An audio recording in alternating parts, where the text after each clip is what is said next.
నమస్తే, welcome to Sagar TV. నేను మీ గోవా సాగర్. తెలంగాణ రాష్ట్రం ఏర్పడ్డ నాడు సరిగ్గా 11 సంవత్సరాల కిందట హైదరాబాద్ మహానగరంలో ముఖ్యంగా రాజేంద్ర నగర్ కానీ లేదా రంగారెడ్డి జిల్లాలోని వివిధ నియోజకవర్గాల్లో కానీ కొన్ని అనుమానాలు ఉండేది.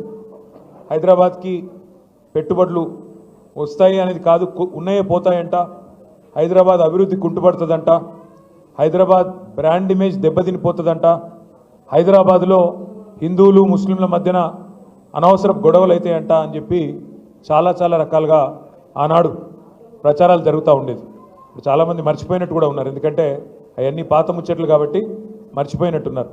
కానీ కేసీఆర్ గారి నాయకత్వంలో అభివృద్ధే మన కులంగా, సంక్షేమమే మన మతంగా ఈరోజు పేదవారిని పెద్దవారిని అందరినీ కూడా బ్రహ్మాండంగా కలుపుకొని సంక్షేమ కార్యక్రమాలు అభివృద్ధి కార్యక్రమాలు అందరికీ సమపాలనలో అందే విధంగా చాలా చక్కగా 10 ఏళ్ల పాటు కేసీఆర్ గారు రాష్ట్రాన్ని పరిపాలించినారు. కాబట్టే భారతదేశంలో ఎన్నో రంగాలలో తెలంగాణ ఒక రోల్ మోడల్గా, ఒక దిక్సూచిగా, ఒక ఆదర్శవంతమైన రాష్ట్రంగా, తలసరి ఆదాయంలో కావచ్చు, విద్యుత్ వినియోగంలో కావచ్చు, పరిశ్రమల ఆకర్షణలో కావచ్చు, వ్యవసాయ విస్తరణలో కావచ్చు, పేదవాళ్ళను ఆదుకునే సంక్షేమ కార్యక్రమాలు కావచ్చు, యాదాద్రి లాంటి గుడి కట్టే విషయంలో కావచ్చు, ఏ విషయంలో అయినా డాక్టర్ బాబాసాహెబ్ అంబేద్కర్ గారి ప్రపంచంలోనే అతిపెద్ద విగ్రహం పెట్టే విషయమే కావచ్చు, లేదా ఇంటింటికి నీళ్ళు ఇచ్చే విషయమే కావచ్చు, ఏ విషయంలోనైనా బ్రహ్మాండమైన అభివృద్ధిని, బ్రహ్మాండమైన సంక్షేమాన్ని 10 ఏళ్లలో కరోనా లాంటి మహమ్మారి తరుముకొచ్చినా పేదలను కడుపులో పెట్టుకొని చూసుకుంటూ ఎక్కడ సంక్షేమం ఆగకుండా చూసుకున్నారు. కాబట్టి కేసీఆర్ గారిని మీరు రాజేంద్ర నగర్ నియోజకవర్గంలో కూడా మనస్ఫూర్తిగా ఆశీర్వదించి ఆనాటి మన అభ్యర్థిని మీరు అఖండమైన మెజారిటీతో గెలిపించారు.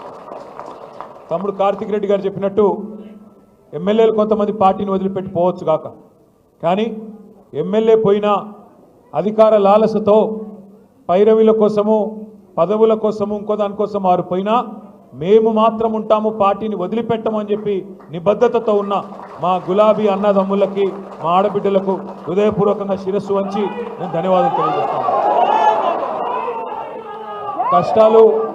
కష్టాలు అందరికీ వస్తాయి, కష్టాలు మనిషి అనేవాడికి అందరికీ వస్తాయి. గెలుపులు ఓటములు ఎదురు దెబ్బలు ఇవి కొత్త కాదు. 2001 ఏప్రిల్లో కేసీఆర్ గారు పార్టీ పెట్టినప్పుడు ఆనాడు ఆయన వెంబడ కేవలం పిడికెడు మంది ఉండే, కానీ 24 ఏళ్లలో ఈరోజు కేసీఆర్ గారు పెట్టిన పార్టీ ఇంతింతై వట్టుడింతై అన్నట్టు ఆనాడు పెట్టిన ఒక విత్తనం వాళ్ళ మహావృక్షమై వేలాది లక్షలాది మంది నాయకులను కార్యకర్తలను బ్రహ్మాండంగా గ్రామాన ప్రతి పట్టణంలో ప్రతి పల్లెలో అద్భుతంగా విజృంభించి భయంకరంగా ఇవాళ అన్ని చోట్ల కూడా విస్తరించింది. నా విజ్ఞప్తి, నా ప్రార్థన మీతో ఒకటే, ఇవాళ కేసీఆర్ గారు అంటే ఒక వ్యక్తి కాదు, టీఆర్ఎస్ అంటే ఒక సామాన్య శక్తి కాదు. కొంతమంది కలలు కంటున్నారు, పిచ్చి కలలు కంటా ఉన్నారు. రేవంత్ రెడ్డి గారు నిన్న మొన్న మాట్లాడుతున్నారు, కేసీఆర్ను ఫినిష్ చేస్తా, బీఆర్ఎస్ను ఫినిష్ చేస్తా. నేను రేవంత్ రెడ్డికి ఒకటే చెప్తా ఉన్నా, కేసీఆర్ను ఫినిష్ చేస్తా అని చెప్పి నీలాగా 24 ఏళ్లలో చాలామంది ప్రగల్భాలు పలికినారు, పిచ్చి ప్రేలాపనలు చేసినారు. ఇవాళ ఒక్కసారి చరిత్రలోకి తిరిగి తొంగి చూడు, కేసీఆర్ను ఫినిష్ చేస్తా అన్న వాళ్ళు ఎవరన్నా ఇక్కడ ఉన్నారా, ఇంకా వాళ్ళు ఫినిష్ అయినరా ఒక్కసారి చూసుకోమని చెప్పి నేను విజ్ఞప్తి చేస్తా ఉన్నా. కేసీఆర్ అనే వ్యక్తి ఆయన తెలంగాణ రాష్ట్ర ఏర్పాటు కనుక ఆయన నడుము బిగించకపోతే ఇవాళ రేవంత్ రెడ్డి కూర్చున్న తెలంగాణ ముఖ్యమంత్రి అనే కుర్చీ ఇవాళ ఉంటుండేనా ఒక్కసారి ఆలోచించాలని చెప్పి కూడా నేను మిమ్మల్ని కోరుతా ఉన్నాను. ఇవాళ అధికారము పదవులు ఎమ్మెల్యేలు ఎంపీలు ఎమ్మెల్సీలు ఇవన్నీ తాత్కాలికంగా ఉండొచ్చు, రేపు ఉండకపోవచ్చు, కానీ ప్రజల గుండెల్లో స్థానం శాశ్వతం. అది కేసీఆర్ గారికి మాత్రమే సొంతమనే మాట నేను విజ్ఞప్తి చేస్తా ఉన్నాను. ఇవాళ రేవంత్ రెడ్డి గారు, ఎందుకంటే ఆయన కొన్ని సాంకేతికపరమైన సమస్యలు ఉన్నాయి, అందుకే ఎత్తైన కుర్చీలో కూర్చుంటున్నాడు, 2 కుర్చీలు వేసుకొని కూర్చుంటుండు, కొన్ని టెక్నికల్ ప్రాబ్లమ్స్ ఉన్నాయి. ఎత్తైన కుర్చీలో కూర్చుంటే పెద్దగా అయిపోవు, నువ్వు ఎత్తైన కుర్చీలో కూర్చోగానే పెద్దోడు అయిపోవు, ప్రజల గుండెల్లో స్థానం సంపాదించుకోవాలి. నువ్వే చెప్తీవి కదా, ఏం చెప్పినావు ఎలక్షన్లకు ముందు? కేసీఆర్ బిచ్చమేసినట్టు 10,000 ఇస్తుండు, నేను 15,000 ఇస్తా. కేసీఆర్ రైతు బంధు అంటే నేను రైతు భరోసా ఇస్తా అంటివి, మరి నేను ఇవాళ అడుగుతున్నా రేవంత్ రెడ్డి, రాష్ట్ర రైతాంగం ఎదురు చూస్తున్నది, 70 లక్షల మంది రైతన్నలు ఎదురు చూస్తూ ఉన్నారు. ఎక్కడ పోయింది నీ రైతు భరోసా? నువ్వే అంటివి కదా 10,000 ఏమున్నది, 15,000 ఇస్తా అంటివి. కేసీఆర్ 2 పంటలకు ఇస్తున్నాడు, నేను 3 పంటలకు ఇస్తా అంటివి. మరి ఎక్కడ బాయ్? ఉన్న వానాకాలం ఉన్న రైతు బంధు ఇప్పటికే ఎగ్గొట్టినావు. ఇప్పటివరకు వానాకాలం రైతు బంధే ఖాతాల్లో పడలేదు. రైతన్నలు పాపం మోసపోయినామని ఇప్పుడు అర్థం చేసుకొని ఊరూరా బాధపడతా ఉన్నారు. రుణమాఫీ అంటివి, ఏమంటివి అన్నాడు? రుణమాఫీ చేస్తా. కేసీఆర్ ₹1,00,000 రుణమాఫీ చేస్తే మీరు రుణమాఫీ అయిన వాళ్ళు కూడా బ్యాంకు కురకండి, ఆగమాగం పొండి. కేసీఆర్ ₹1,00,000 మీకు మాఫీ చేసినాడు, నేను 2 లక్షలు చేస్తా. లోన్ తెచ్చుకోకపోతే అర్జెంటుగా తెచ్చుకోండి. డిసెంబర్ 9, 2023 సోనియమ్మ బర్త్డే, వెంటనే సంతకం పెడతా అంటివి. మరి సోనియమ్మ బర్త్డే పోయిన సంవత్సరం అయిపోయింది, ఈ సంవత్సరం రానే వస్తున్నది, ఇంకో సంవత్సరం. మరి 2023 అన్నావు, అది పోయింది. సోనియా గాంధీ గారి బర్త్డే మళ్ళీ వస్తూనే ఉన్నది, ఇంకో వారం రోజుల్లో 10 రోజుల్లో. ఇంతవరకు ఏమైంది?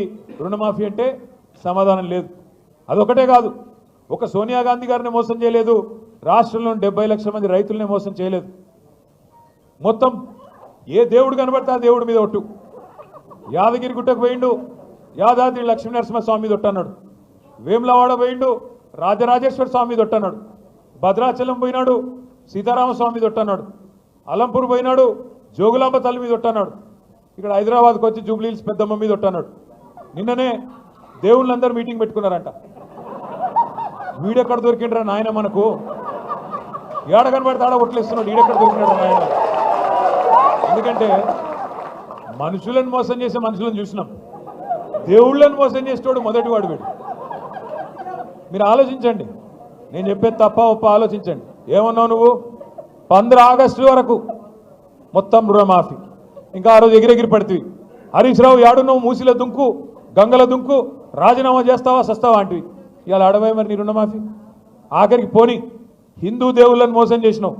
ఆఖరికి మా జాంగీర్ పీర్ దర్గా కూడా పోయి అక్కడ కూడా ఒట్టు పెడుతుంది సరిగ్గా. జాంగీర్ పీర్ దర్గా పోయి పాపం అక్కడ ఒట్లు పెట్టినాడు. ఒక్కరిని కాదు, అన్ని కుల. అచ్చా, మెదక్ చర్చిని కూడా ఉంచుకున్నాడా? మెదక్ చర్చిలో యేసుక్రీస్తు కూడా బాధపడుతున్నాడంటే వీడెక్కడ దొరికిండ్రా నాయన. అక్కడ పోయి చర్చిలో అక్కడ కూడా ఒట్టు పెట్టినాడు. ఏ దేవుణ్ణి వదలలేదు, ఏ కులాన్ని వదలలేదు, ఏ మతాన్ని వదలలేదు. అంటే ఇంత మోసం అంటే ఇవాళ నేను నిజంగా కూడా హైదరాబాద్ ప్రజలకు మాత్రం, మీ చైతన్యానికి మాత్రం జిహెచ్ఎంసీ పరిధిలో నేను శిరస్సు వంచి మీకు పాదాభివందనం చేస్తాను. రాష్ట్ర వ్యాప్తంగానేమో కాంగ్రెస్ పార్టీ మాటలు విని జిల్లాలలో పాపం కొంతమంది మోసపోయినారు. మా తమ్ముళ్ళు, మా అన్నలు, మా అక్కలు, చెల్లెలు కూడా ఫ్రీ బస్సు, తులం బంగారం అంటే కొంతమంది మోసపోయినారు. కానీ హైదరాబాద్ వాళ్ళు మాత్రం మోసపోలేదు. ఎందుకంటే కాంగ్రెస్ను చూసి వీళ్ళ మాటలు తెలుసు కాబట్టి, వీళ్ళ వ్యవహారం తెలుసు కాబట్టి రాజేంద్ర నగర్ కానీ, శేర్లింగంపల్లి కానీ మొత్తం 24 నియోజకవర్గాలు ఉంటే జిహెచ్ఎంసీ పరిధిలో ఒకటంటే ఒక్క సీటు కూడా కాంగ్రెస్కి ఇవ్వకుండా మీ చైతన్యాన్ని మీరు మాత్రం చూపెట్టినారు. సరే, మనం గెలిపించిన వాళ్ళు అప్పుడప్పుడు మన వాళ్ళు అనుకునే వాళ్ళు మనం మోసం చేయొచ్చు, వాళ్ళు తప్పు చేయొచ్చు. కానీ ఇందాక తమ్ముడు కార్తీక్ చెప్పినట్టు తప్పకుండా పశ్చాత్తాపపడే రోజు, బాధపడే రోజు. పెద్దలు అప్పుడెప్పుడో చెప్పినట్టు రాజకీయాల్లో హత్యలు ఉండవు, ఆత్మహత్యలు మాత్రమే ఉంటాయి. అందుకే మీరు గెలిపించిన మీ ఎమ్మెల్యే గారు ఆత్మహత్య చేసుకున్నాడు తప్ప మీరు తప్పు చేయలేదు. ఆయన పోయినా ఏమి కాదు పార్టీకి అని చెప్పి ఇవాళ పార్టీని మణికొండలో కావచ్చు, నార్సింగిలో కావచ్చు, బండ్లగూడలో కావచ్చు, శంషాబాద్లో కావచ్చు బ్రహ్మాండంగా కాపాడుకుంటూ ఎక్కడికక్కడ అద్భుతంగా నడుపుతున్న పోరాట పటిమను ప్రదర్శిస్తున్న మా నాయకులు మొత్తానికి హృదయపూర్వకంగా ధన్యవాదాలు. నేను మీతో ప్రార్థన, మీ అందరితో ప్రార్థన ఒకటే. నిజంగా కూడా గవర్నమెంట్లో ఉన్నప్పుడు ప్రజలకు సేవ చేసే భాగ్యం ఉంటుంది. ప్రజలని సంక్షేమ కార్యక్రమాల ద్వారా, అభివృద్ధి కార్యక్రమాల ద్వారా చేరుకునే అవకాశం ఉంటుంది.